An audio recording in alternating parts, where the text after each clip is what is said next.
Undang-Undang Nomor 4 Tahun 2023 tentang pengembangan dan penguatan sektor keuangan, Pasal 189 tentang harmonisasi program pensiun itu memandatkan pemerintah mengharmonisasikan seluruh program pensiun sebagai upaya peningkatan perlindungan hari tua untuk memajukan kesejahteraan umum. Ketentuan lebih lanjut mengenai harmonisasi program tersebut diatur dalam peraturan pemerintah setelah mendapat persetujuan DPR. Nah, ini sudah undang-undangnya tahun 2023. Jadi ini saya juga ingin menyampaikan kepada pemerintah. Terus yang ketiga, ini ke slide-nya Pak Prima ini, halaman 2, mengenai kronologis pembayaran belanja pensiun. Ya, Pak Prima. Ini pertama, belanja pensiun ASN ini kan pegangannya masih Undang-Undang Nomor 11 Tahun 1969. Betul ya? Tahun 69. Ini yang undang-undangnya. Karena yang lainnya itu kan PPPP kan, tapi undang-undangnya ini.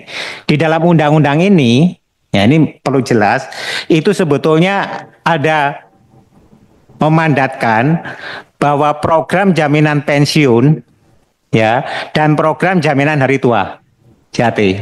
Nanti saya kaitkan dengan slide-nya Taspen di halaman 10, page 10.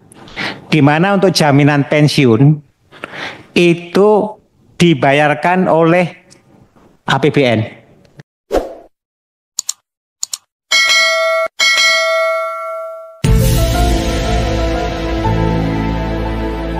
Hadirin yang berbahagia, mengawali rapat dengar pendapat hari ini, marilah kita bersama-sama memanjatkan puji syukur kehadirat Allah Subhanahu wa Ta'ala, Tuhan yang Maha Kuasa. Karena berkat rahmat serta hidayahnya, kita pada hari ini dapat menghadiri rapat dengar pendapat Komisi 11 DPR RI dengan Direktur Jenderal Perbendaharaan Kementerian Keuangan dan Direktur Utama PT Taspen Persero dalam keadaan sehat mengenai mekanisme penyaluran pembayaran pensiun mulai dari kas negara sampai kepada diterima oleh para pensiunan kita, baik itu ASN maupun TNI Polri. Baik, terima kasih pimpinan, yang terhormat pimpinan dan rekan-rekan anggota Komisi 11, yang terhormat Pak Prima dari Dirjen Perbendaharaan dan Pak Roni, beserta seluruh jajaran yang hari ini di bawah. Untuk Pak Prima, tadi ada paparan mengenai transformasi proses pembayaran pensiun, Pak.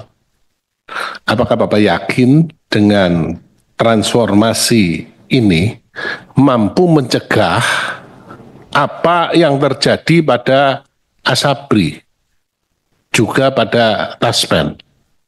Karena kita tahu ada masalah pada Asabri dan ada masalah pada Taspen. Dan ini jelas merugikan, Pak. Para anggota TNI dan Polri yang sudah iuran sepanjang masa karirnya dan duitnya hilang, Pak. Hanya karena perilaku korup atau perilaku menyimpang dari beberapa orang, Pak. Sejauh mana keyakinan ini, anak saya tidak lihat ini, Pak, arah di sini bisa mampu menjamin itu. Yang kedua untuk Taspen, Pak. Kalau kita lihat paparan dan juga berita-berita di media mainstream, Pak, kita lihat Taspen itu aktif sekali, Pak. Banyak sekali inovasi yang Bapak lakukan, termasuk inovasi layanan tadi, terhadap orang yang sepuh dan seterusnya, jaminan pembayaran klaim 1 jam, dan seterusnya. Sehingga sebenarnya ini layak diapresiasi, Pak. Tadi Bapak mengatakan DNA-nya cuma 2, karena revenue-nya kan captive, dari dipotong langsung dari gaji. Sehingga kata kuncinya kan di pelayanan, dan yang kedua di investasi. Di pelayanan saya lihat inovasinya bagus sekali. Di investasi, dari paparan Bapak, mampu menjaga portofolio investasinya. Mayoritas di SBN, tentu ini adalah risk free, deposito, obligasi, sehingga ini relatif aman, Pak. Tapi faktanya kita tahu ada direksi yang sekarang mondok karena kasus investasi. Sehingga ini menjadi catatan, Pak. Berikutnya mengenai tadi, Pak, rasio klaim THT terhadap premi. Ini Bapak tadi mengatakan $1.000, klaimnya 2.570. Ini menarik, Pak, karena kira-kira kan 2,5 kali. Dan ini berjalan dari tahun ke tahun sebelum COVID sampai sekarang, kira-kira angkanya kan 2,5 kali, Pak. Pertanyaan saya, apakah ini memang nature-nya seperti ini, atau ada solusi lain, Pak? Karena lama-lama, kalau seperti ini terus, lama-lama habis, Pak. Apalagi kalau ada gangguan pada return dari investasi, Pak. Ini harus dijaga benar-benar, Pak. Kemudian dari laporan keuangan Bapak, tadi kita lihat kenapa tidak ada pendapatan PSL di tahun 2024. Ini yang membedakan dengan 2023. Perbedaan lain yang mencolok di laporan keuangan Bapak adalah terjadi penurunan yang signifikan beban LMPMD, Pak. Dan cadangan teknis dari 3,57 triliun menjadi 1,12 triliun. Nah, penurunan beban ini mengakibatkan Bapak profitnya tebal di bawah. Ya, kok bisa turun seperti ini? Apakah ini ada kaitannya dengan perpanjangan usia pensiun? Ya, atau dari sebab lain? Ini yang kudu ditata hati-hati, Pak. Karena kalau dari sebab lain, ya berarti bahaya ke depannya, Pak. Ya, dan terakhir, Pak, layaknya perusahaan asuransi, Pak, kita kepingin tahu utangnya itu berapa sih, Pak? Ya, kemudian RBC-nya berapa, sehingga akan lebih menggambarkan kesehatan dari perusahaan Bapak. Terima kasih. Assalamualaikum warahmatullahi wabarakatuh. Terima kasih Pak Aris. Maaf Pak. Terima kasih Pak Aris atas pertanyaannya. Silakan dilanjut ke fraksi Partai Gerindra. Silakan Pak Kamrus. Oh, Golkar ya. Karena ulang tahun Gerindra kita jadi. Silakan Mbak Putri. Terima kasih Ketua. Assalamualaikum warahmatullahi wabarakatuh. Pimpinan dan anggota Komisi 11 yang terhormat, Pak Prima beserta Pak Roni beserta seluruh jajaran. Yang pertama Pak, ini kan sebenarnya kita masih menunggu-nunggu PP turunannya Undang-Undang ASN. Jadi kalau tadi Bapak sebutkan, memang sekarang untuk pensiun pegawai ASN ini menjadi sangat memberatkan APBN karena memang skemanya masih sepenuhnya ditanggung oleh APBN. Dan sayangnya justru seperti yang tadi juga sudah disampaikan Pak Haris, hari ini kita tidak melihat proyeksi dari beban belanja pensiun dalam APBN secara keseluruhan ataupun terhadap belanja pegawai. Jadi kita akan meminta data tersebut dari Pak Prima juga. Dan yang kedua kan sebenarnya dalam Undang-Undang Nomor 20 Tahun 2023 tentang ASN, di situ juga telah diamanatkan bahwa pembiayaan pensiun berasal dari pemerintah selaku pemberi kerja dan juga iuran dari pegawai ASN yang bersangkutan. Tapi sayangnya peraturan pemerintah yang mengatur terkait dengan ini belum ada. Sepengetahuan saya, kalau sudah ada memang bisa disampaikan di sini. Kalau belum ada, kami ingin mendengar sebenarnya dinamikanya seperti apa. Sampai dengan hari ini PP-nya belum ada, belum terlihat hilalnya. Dan juga yang berikutnya adalah kita juga ingin melihat bagaimana nanti pemerintah bisa menyelesaikan aturan turunan dari Undang-Undang Nomor 20 Tahun 2023 tersebut, terutama PP yang mengatur terkait jaminan pensiun dan juga jaminan hari tua. Karena memang tanpa regulasi yang jelas, reformasi sistem pensiun kita ini pasti akan semakin tertunda, dan juga tekanan fiskal yang semakin meningkat ini tentu akan terus memberatkan APBN kita. Jadi kalau perlu disampaikan di dalam forum ini juga apa yang bisa kita lakukan di Komisi Komisi 11 di DPR RI untuk bisa membantu dalam pelaksanaan reformasi pengelolaan pensiun ini. Itu yang pertama yang ingin kami tanyakan. Dan yang kedua, ini untuk Pak Roni beserta seluruh jajaran dari Taspen. Kita tentu di sini menginginkan bahwa Taspen sangat berhati-hati dalam pengelolaan AIP atau akumulasi iuran pensiunnya.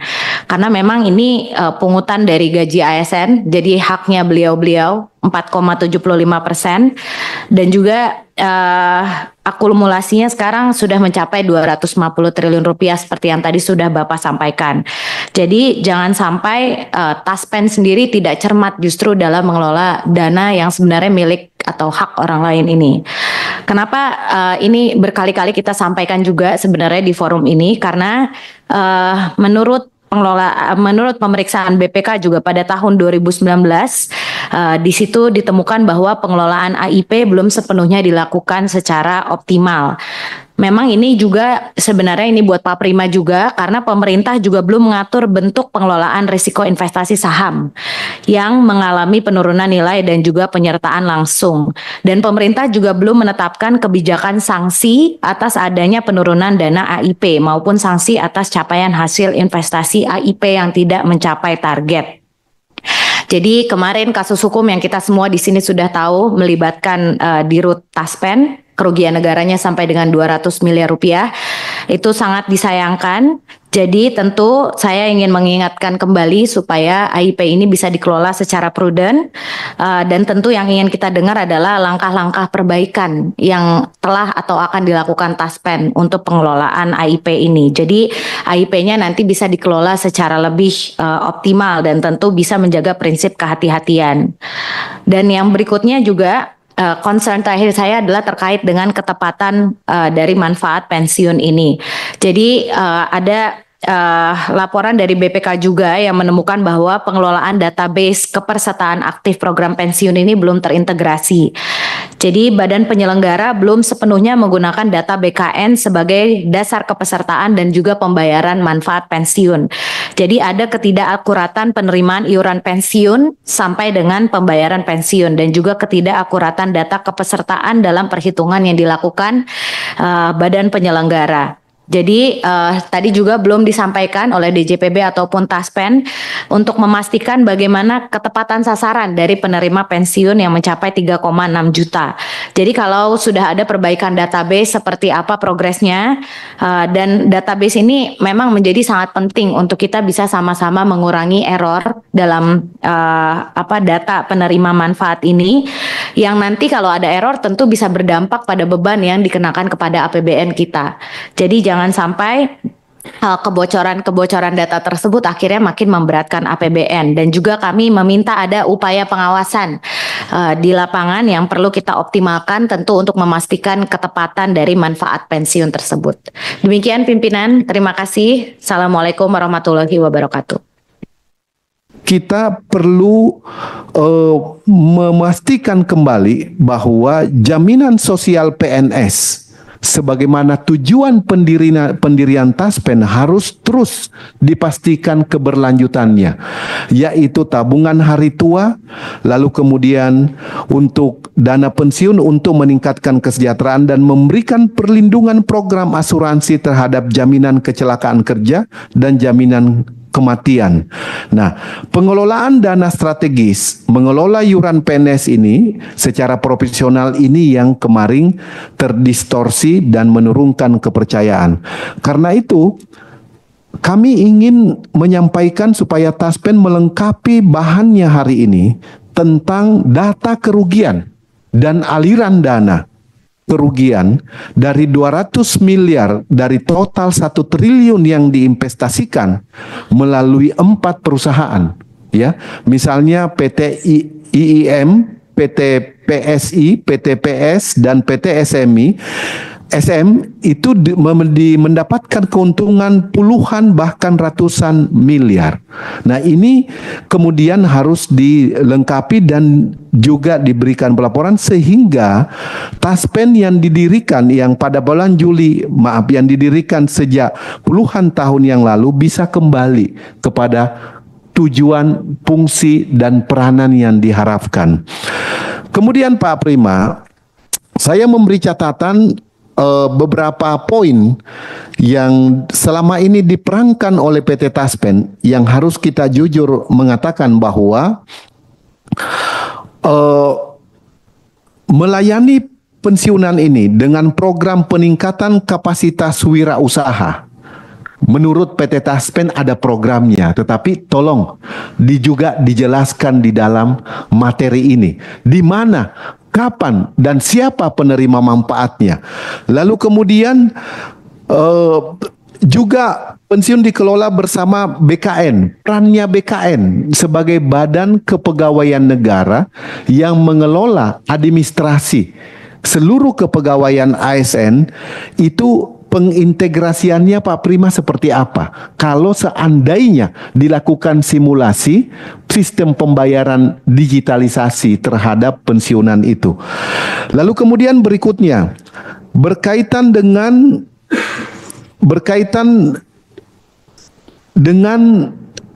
bunga hutang. Jadi ada bunga, saya sebutnya kewajiban pemberi kerja yang belum dibayarkan, Pak Prima. Kewajiban pemberi kerja yang belum dibayarkan oleh pemerintah kepada ASN yang kita sebutnya itu bunga hutang dan pensiun yang sudah meninggal. Mungkin hutang sebenarnya itu kalau dihitung-hitung sudah berapa puluh triliun, sudah berapa ratus triliun. Nah, coba Pak Prima cek lagi, karena ini sampai saat ini kita mendapatkan datanya, hutang tersebut belum dibayarkan ke Taspen dari Kementerian Keuangan. Nah, ini kita mau lihat apakah memiliki dasar hukum yang kuat atau dasar perhitungan yang cukup sehingga itu menjadi bagian dari yang memang kewajiban pemerintah untuk membayarkan ke Taspen. Karena kalau di sini kami melihatnya sebagai unfunded past service liability. Jadi yang menilainya di atas 25 triliun. Nah, ini yang kita mau lihat, titipkan ke Pak Prima untuk dihitung kembali. Kemudian saya mau tanya juga Pak Prima, di Kemenkyu itu ASN-nya memakai baju korpri tidak? Nah, ini apakah itu bagian daripada komunitas entitas ASN yang sama pemberlakuannya melalui BKN dan Taspen? Ataukah ASN yang ada di Kemenkyu punya jalur jaminan atau pembayaran atau sistem layanan terhadap THT dan dana pensiun mereka? Ini sebagai benchmark untuk kita ketahui. Yang terakhir pimpinan,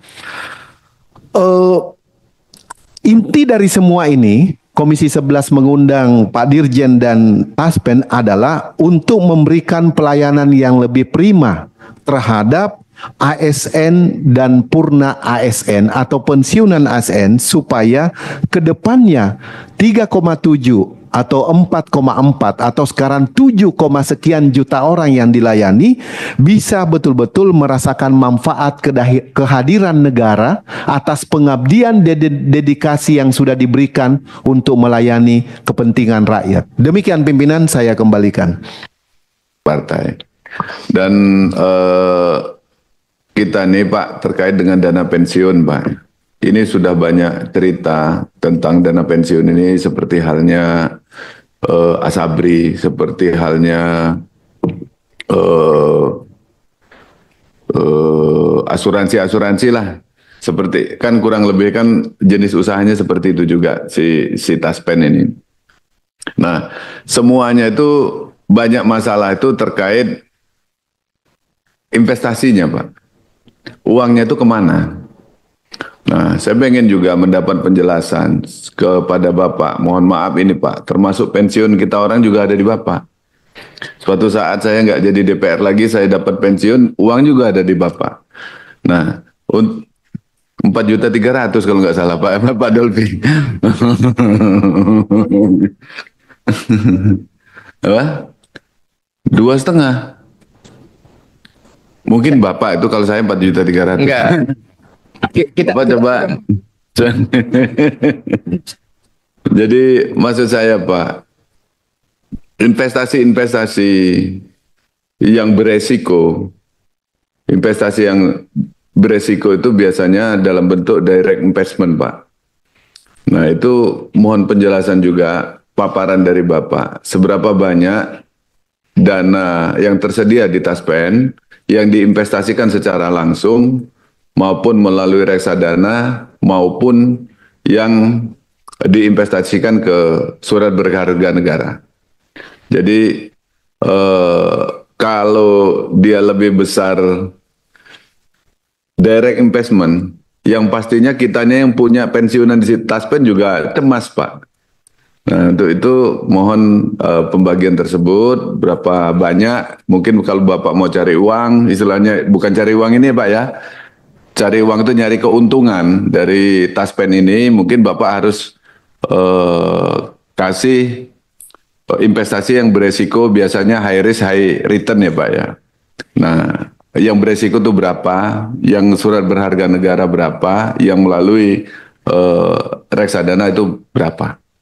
Ini kan proses pembayaran ke depan itu terlihat bahwa Asabri dan Taspen ini hanya menjadi berfungsi di dalam pengelolaan data gitu.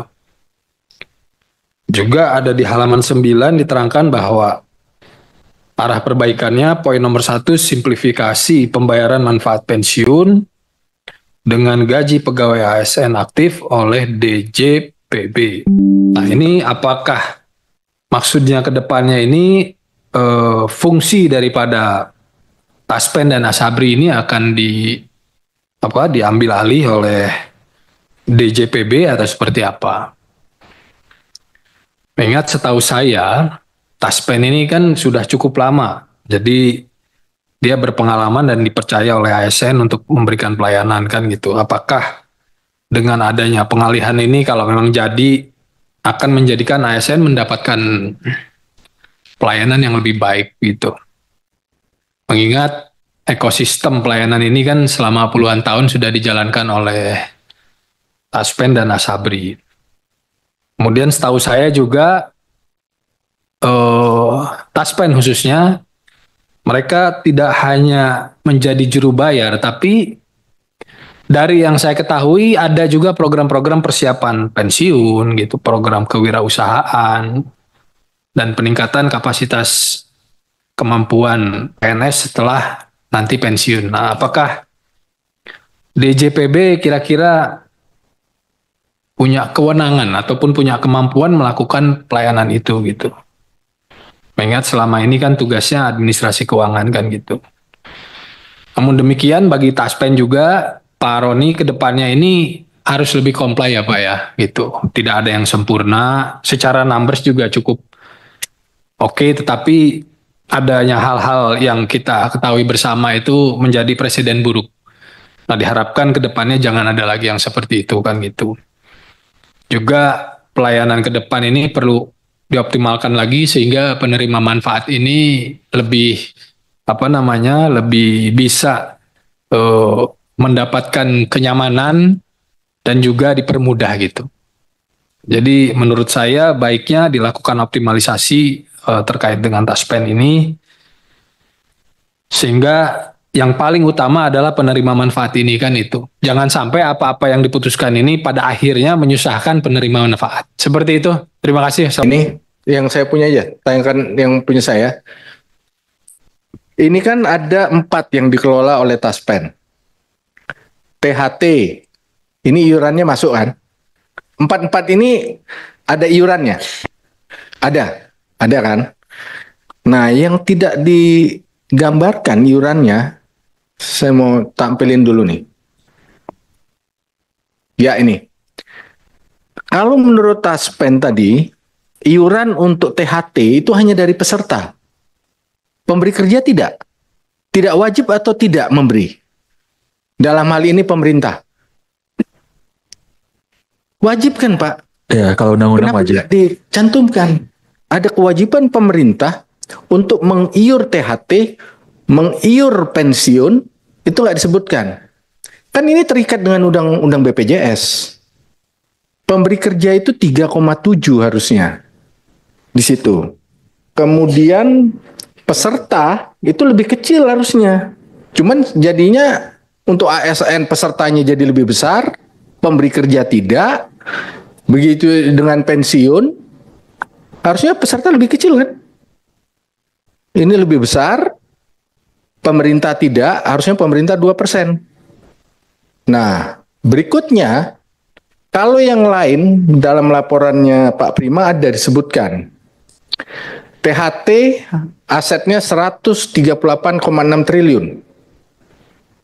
Kemudian JKK 3 triliun. JKM 102,7 triliun. Nah yang pensiun kok nggak ada asetnya.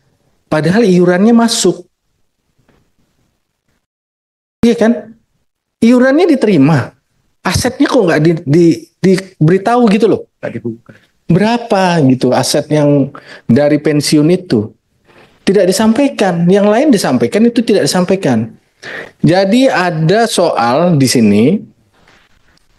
Kewajiban pemerintah tidak dilakukan. Kemudian iuran peserta lebih besar dari aturan BPJS. Nah itu bagaimana? Harusnya kan peserta menanggung lebih kecil nih harusnya. Yang untuk THT dan pensiun. Tapi di sini iurannya lebih besar dari aturan BPJS. Apakah memang Taspen ini mengelolanya di luar dari undang-undang BPJS? Kan tidak. Sama. Jadi itu nanti tolong di ini. Kemudian yang kedua, coba tayangkan Undang-Undang BPJS pasal 65. Nah ini nih. Undang-Undang BPJS tahun 2011, Undang-Undang nomor 24 pasal 65 ayat 2. Khususnya ayat 2. Saya ingin tahu persiapannya sampai sejauh mana. Bahwa paling lambat tahun 2029 program tabungan hari tua dan program pembayaran pensiun itu dialihkan ke BPJS Tenaga Kerja. Nah ini persiapannya seperti apa? 2029 itu udah dekat. Amanatnya ini dari 2011. Berarti sudah mau 18 tahun. Persiapannya seperti apa? Atau memang nggak ada persiapan? Atau memang sengaja supaya semakin sulit dialihkan sehingga Taspen tetap sebagaimana saat ini. Nah ini kami ingin tahu dari Kemenq nih, arah kebijakannya itu bagaimana? Persiapan ini sedang dilakukan, akan dilakukan atau tidak akan dilakukan? Sehingga kita tahu apa amanat undang-undang ini dijalankan atau tidak oleh pemerintah. Dalam hal ini Kementerian Keuangan yang memberikan kebijakan terhadap Taspen. Dari saya dua itu aja untuk dapat tambahan klarifikasi dan penjelasan. Undang-Undang Nomor 4 Tahun 2023 tentang pengembangan dan penguatan sektor keuangan, Pasal 189 tentang harmonisasi program pensiun itu memandatkan pemerintah mengharmonisasikan seluruh program pensiun sebagai upaya peningkatan perlindungan hari tua untuk memajukan kesejahteraan umum. Ketentuan lebih lanjut mengenai harmonisasi program tersebut diatur dalam peraturan pemerintah setelah mendapat persetujuan DPR. Nah ini sudah undang-undangnya tahun 2023. Jadi ini saya juga ingin menyampaikan kepada pemerintah. Terus yang ketiga, ini ke slide-nya Pak Prima ini, halaman 2, mengenai kronologis pembayaran belanja pensiun. Ya, Pak Prima. Ini pertama, belanja pensiun ASN ini kan pegangannya masih Undang-Undang Nomor 9, Undang-Undang Nomor 11 Tahun 1969. Betul ya? Tahun 69. Ini yang undang-undangnya. Karena yang lainnya itu kan PPPP kan, tapi undang-undangnya ini. Di dalam undang-undang ini, ya ini perlu jelas, itu sebetulnya ada memandatkan bahwa program jaminan pensiun ya dan program jaminan hari tua. Jadi nanti saya kaitkan dengan slide-nya Taspen di halaman 10, page 10. Di mana untuk jaminan pensiun itu dibayarkan oleh APBN melalui skema PSUKO, betul ya? Nah, kalau itu tolong disampaikan tahun ini berapa sampai proyeksi 5 tahun ke depan, karena ini sangat penting nih. Tahun ini aja kalau boleh berapa Pak Prima? Ya, enggak pembayaran. Nah, 168 triliun. Berapa? 164 triliun. Ya, nah ini kita soalnya aku nggak dapat ini ya. Di mana? Di halaman ini. Tolong ditayangkan. Oh, tambahannya nggak dapat soalnya kita. Oh, baru dibagikan. Ya, nah ini sampai tahun 2029 berapa nih, Pak Prima nih? Ini sangat penting. Kemudian itu pembagiannya dibayarkan menurut undang-undang ini itu adalah 4,75%. Kemudian untuk yang THT-nya itu yang 3,25%. Itu dasar undang-undangnya ya, Prima. Nah, itu dengan adanya undang-undang BPJS perlu disesuaikan atau tidak? Itu juga mesti clear ini. Nanti memang diharmonisasi, tapi sekarang pegangannya kan ini, ya. Nah, sehingga sebetulnya ini kalau kita kaitkan dengan yang PT Taspen, slide nomor 10 coba. Slide nomor 10 bisa ditayangkan yang dari Taspen. Ini menurut saya rancunya di sini, baik kan? Jadi yang dari THT tadi Pak Doi mengatakan kalau mengacu undang-undang BPJS itu kan ada yang harus ditanggung oleh pemberi kerja.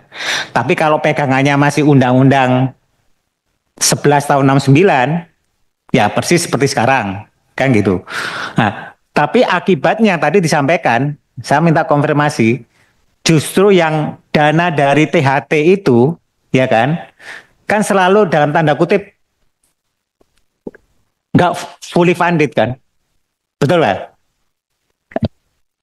Minta konfirmasinya. Betul. Jadi Bapak ngambil yang dari akumulasi iuran atau dari mana? Tetap dari THT, Pak. Pandit. Enggak. Nah, itu berarti kan perlu disampaikan itu. Konsekuensi ke depannya gimana? Ya.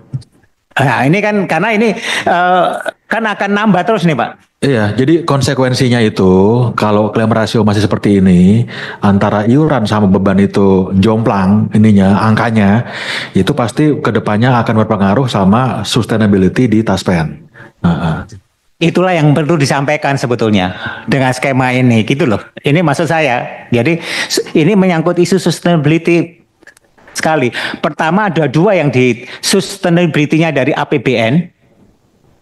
Ya APBN kan akan nambah terus nih bayaran yang masih iuran pasti tadi, dan sustainability-nya Bapak untuk memenuhi kewajiban di atas. Nah, ini saya kira mungkin 2 poin utama ini sangat penting harusnya disampaikan ini Pak Prima. Jadi isu kritikalnya di situ sehingga memang program reformasi ini sangat segera untuk dituntaskan. Itu. Terus yang terakhir ini saya tadi menggarisbawahi apapun juga yang dilakukan transformasinya di tempatnya Pak Prima. Saya cuma satu aja concernnya, Pak. Apa lesson learn yang diterima oleh Kementerian Keuangan dalam hal ini, Bapak, dalam pengawasan Taspen dan Asabri ini, Pak? Kan kalau kita lihat organ good corporate governance-nya kan luar biasa. Pengawasnya Taspen ada berapa banyak, Pak? Diperiksa juga oleh OJK kan, ya kan? Ada juga khusus, termasuk di situ ada lembaganya, organnya itu selain punya SPI, selain punya ini ada Dewan Pengawas juga kan? Di situ Kementerian. Kenapa kok kejadian ini masih terjadi? Itu sebetulnya yang utama yang mesti harus disampaikan, dan dengan katakanlah segala upaya tadi bahwa dipastikan ke depan itu tidak akan terjadi. Itu sebenarnya paling penting. Saya kira demikian, pimpinan. Terima kasih. Terima kasih Pak Andreas. Demikian pertanyaan saya, ada beberapa pertanyaan Pak, sedikit saja Pak. Minta tolong yang slide nomor 5 dari Pak Prima, dari Pak Dirjen. Slide nomor 5 ya. ini peran DJPP kan ini kan ada proses ke depan, existing dan ke depan. Ke depan ini kapan, Pak?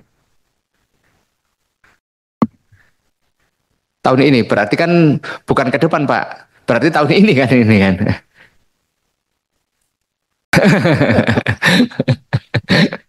Belum berubah, mau dirubah. Ya. Mau dirubah. Ini. Nah, kalau dari gambar ini kan kelihatan sekali, Pak. Kalau dilihat dari Pak ini kan, dari sistem yang berubah, yang mau Bapak existing dan yang proses pembayaran existing dan proses pembayaran ke depan, yang tidak berubah ini kan cuma satu, Pak, paling ujung, yaitu pensiunan dan para penerima pensiun. Gambarnya itu orang tua semua ini, Pak. Gambarnya ini orang tua semua. Makanya yang disampaikan oleh Pak Roni, adaptasi mereka terhadap teknologi itu kan cuma 42% ya, Pak ya. Nah, ini perlu itu kan. Kemudian tadi yang menjadi isu pada bank mitra atau pos mitra ini, Pak, tadi sudah disampaikan isu mengenai bank asing itu, Pak ya. Itu. Terus saya ke paparannya Pak Roni nih. Kalau ini kan saya cuma membicarakan itu aja. Terus yang Pak Roni, yang halaman berapa ini Pak Roni tadi ini? Halaman 11. Halaman 11 saya minta. Halaman 11 paparan Pak Roni. Nah, ini Pak, beban klaim ada ini kan, kalau Bapak kan ada iuran dan premi, hasil investasi, terus pendapatan PSL pemberi kerja. Ini yang saya kaget, Pak. Ini kenapa pendapatan PSL itu ada yang bisa Bapak dapatkan dan kemudian ada yang tidak bisa Bapak dapatkan. Itu. Dan kemudian ini yang menarik, Pak. Hasil investasi Bapak ternyata tidak bisa menutup semua beban klaim, Pak. Nah, ini kan yang saya khawatirkan. Ini karena apakah ada kaitan dengan slide nomor 10 ini, Pak? Slide-nya Bapak ini. Karena terlalu banyak memberi surat utang. Nggak ada kaitannya. Berarti kalau berarti total aset Bapak yang Bapak kelola itu cuma kalau menghasilkan sekitar 9 dari 100 dari 49 menghasilkan 9 triliun, itu kan returnnya paling sekitar 6%. 7%. Kalau 7% dari sini, nah, harusnya kan Pak, beban klaim itu kan harusnya berasal dari investasi kan Pak ya. Dari iuran. Iuran plus investasi. Karena itu kan klaim ini kan klaim terhadap JHT, jaminan hari tua, jaminan kematian, jaminan kecelakaan. Itu. Lah, ini yang harus kita cermati, Pak. Itu aja yang ingin saya tanyakan soal paparannya Pak Roni, karena tadi yang slide 10 sudah banyak yang nanya, Pak.